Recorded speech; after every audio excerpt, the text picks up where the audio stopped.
Traveling in the neighborhood of Comstock Avenue and Beverly Boulevard, grand columns provide an entrance to an apartment complex.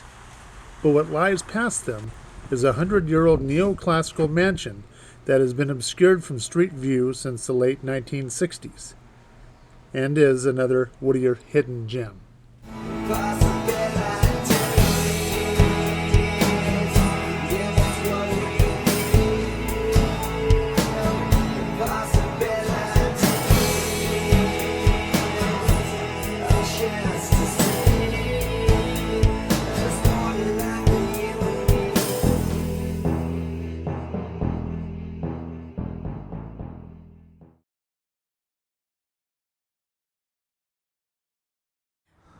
Veronica Wilkerson, and we're at 5837 Comstock Avenue, just north of Beverly Boulevard in Whittier. This is a house that oil built, a house that is the grandest, the most beautiful, outstanding piece of architecture you're going to find in all of Whittier, and you're not going to find another house like this at all. It's an original, one-of-a-kind house. It's 100 years old, approximately, and was saved by the current owner. The city wanted him to demolish it, but he fought and he was able to save it. He lived in here for a period of time and restored some of the features, and there was some discoveries made in the house, gold leaf ceilings, just different things that they found that were unique to this house, and where he was just able to say no and build the 24-unit apartment complex around it. We have 7 bedrooms, 3 bath house that when you come into the main foyer here, you're greeted by this grand cherry wood staircase and beautiful hardwood floors, the maple and mahogany woodwork, custom hand carved wood, sliding pocket doors that separates the library, which are behind these doors. And behind these doors, the library has built-in glass-doored bookcases, a fireplace, 2 hanging pendants. Well, his name was William Loftus, and he came here in 1912. He built this house for the unheard of price for $167,000, and he built this house to lavishly entertain his friends, and it was the center of a lot of social activity 100 years ago, as you can imagine. And one of the most spectacular things about this house is the stained glass panel, which is right behind me, which depicts some of the scenes around the property, the columns that you see in front of the house.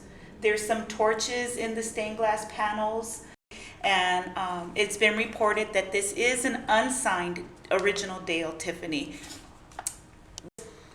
Domed stained glass ceiling, which is right above us, which also depicts another scene of what was here on the property, which was a gazebo. Can you imagine the views from out there? Just amazing. Oh, that's just the outdoor.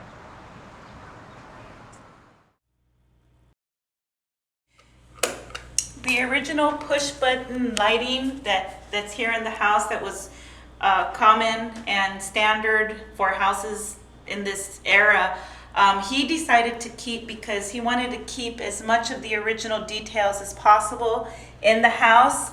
And he probably could have upgraded to regular light switches, but the push buttons just kind of add more of the charm and the uniqueness of the house. We're in the basement of the apartment, which is now being used as storage for some of the old furniture, some of the old hardware. There's one of the original planters fountain that was here that's being stored down here now. We also discovered some pictures, and I don't know who these are, but probably somebody that either lived here or were related to the people that lived here. Kind of a neat old picture. We do get some people that come up, but they're older folks that know about maybe from their parents or firsthand walking around when they were kids, and they come up and they tell their kids, and their kids are coming up and they'll walk through. And so now when I see people coming up that I don't know, I can usually tell that they're here to see the house. I'm looking around the city for hidden gems. Is this one of those? This is the only hidden gem like this in Whittier, yes. Why do you think that? This is an original built house, original stained glass, original, everything in this house is original, and you're not going to find another house with everything that's in it anywhere else.